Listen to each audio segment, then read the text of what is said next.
सोचिए, 20वीं सदी के सबसे जरूरी उपन्यासों में से एक, और वो एक ऐसे इंसान के बारे में है जिसे अपनी मां के अंतिम संस्कार पर रोना तक नहीं आया। अजीब है ना? है ना? आज हम अल्बेर कामू के 1942 के मशहूर नॉवेल द स्ट्रेंजर की दुनिया में गहराई से उतरने वाले हैं।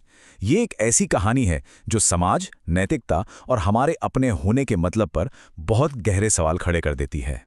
तो सवाल ये है कि ज्यादा बुरा क्या है, किसी की जान ले लेना या अपनी ही मां के जनाजे पर आंसू ना बहाना? इस सवाल का जवाब देना इतना आसान नहीं है ना? और यही वो बेचैन करने वाली सच्चाई है जिससे अल्बेर कामू हमें द स्ट्रेंजर में रूबरू करवाते हैं। असल में ये सवाल इस पूरी कहानी की आत्मा है और आज हम इसी पहेली को सुलझाने की कोशिश करेंगे। ये पूरी कहानी असल में एक कोर्टरूम ड्रामा के चारों तरफ बुनी गई है। लेकिन एक मिनट, ये कोई आम मुकदमा नहीं है, बिल्कुल नहीं। ये एक ऐसा मंच है, एक ऐसा स्टेज जहां समाज अपने सबसे गहरे डर और अपने सारे पूर्वाग्रहों को सबके सामने रखता है। यहां बात सिर्फ एक जुर्म की नहीं हो रही है, यहां तो एक इंसान की पूरी आत्मा की पड़ताल हो रही है। तो फिर चलिए मिलते हैं इस कहानी के उस रहस्यमय किरदार से, मर्सो।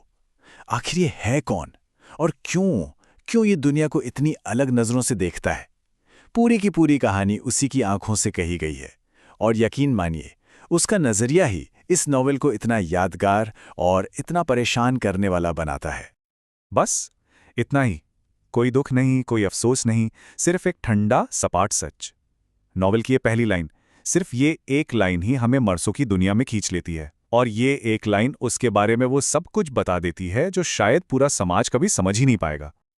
और जैसे जैसे कहानी आगे बढ़ती है ना, मर्सो का दुनिया से ये जो अलगाव है, ये और भी साफ होता जाता है।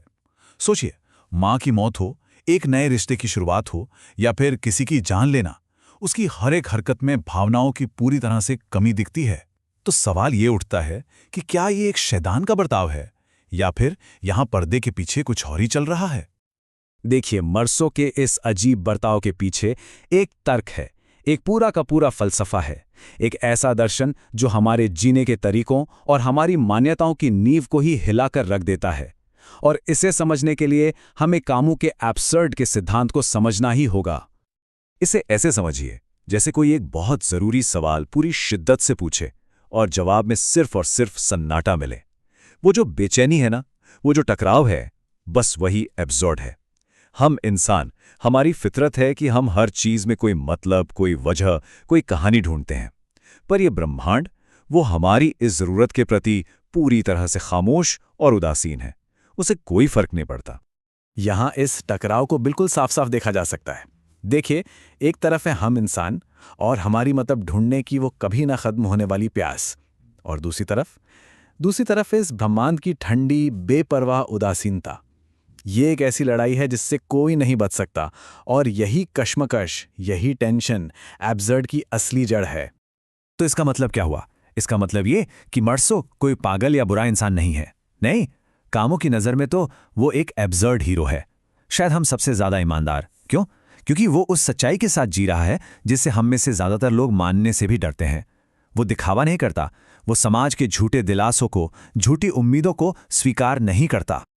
ठीक है, तो अब जब हम मर्सो के इस फलसफे को थोड़ा बहुत समझने लगे हैं, तो चलिए वापस उस कोर्ट रूम में चलते हैं और देखते हैं कि जब ये फलसफा समाज की अदालत में खड़ा होता है तो होता क्या है। असल में समाज को उसके जुर्म से ज्यादा खतरा उसकी ईमानदारी से महसूस होता है। जरा इस टेबल पर नजर डालिए। उसका जो असली जुर्म है, यानी हत्या, वो तो जैसे बस एक बहाना बनकर रह गया है। समाज मर्सो को उसके किए के लिए सजा नहीं देना चाहता, बल्कि उसकी भावनाओं की कमी के लिए सजा देना चाहता है। उसे सजा असल में इसलिए मिल रही है क्योंकि उसने समाज के बनाए नियमों के हिसाब से दुख का नाटक नहीं किया। और आखिर में बात यही है, मर्सो का असली जुर्म ये था ही नहीं कि उसने एक आदमी को मार डाला। नहीं, उसका असली जुर्म तो ये था कि उसने समाज के इस दिखावे वाले खेल में हिस्सा लेने से साफ इनकार कर दिया। उसकी ये जो क्रूर ईमानदारी थी ना, उसे समाज बर्दाश्त ही नहीं कर पाया। तो अब मौत की सजा का इंतजार करते हुए अपनी कोठरी के अंधेरे में मर्सो को एक ऐसी आजादी मिलती है जिसकी उसने कभी कल्पना भी नहीं की थी। चलिए देखते हैं कि कहानी का ये क्लाइमैक्स हमें कहां ले जाता है।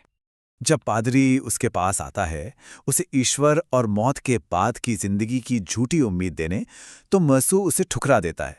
और ये इनकार, ये एक बहुत ही बड़ा कदम है। वो आसान जवाबों को खारिज कर देता है और मुश्किल कड़वी सच्चाई का सामना करने का फैसला करता है, बिल्कुल अकेला। और फिर आता है वो पल जो सब कुछ बदल देता है।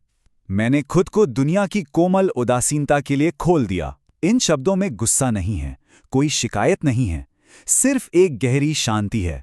अब वो लड़ नहीं रहा है, वो इस अर्थहीन दुनिया को, इसकी उदासीनता को अब पूरे दिल से स्वीकार कर रहा है।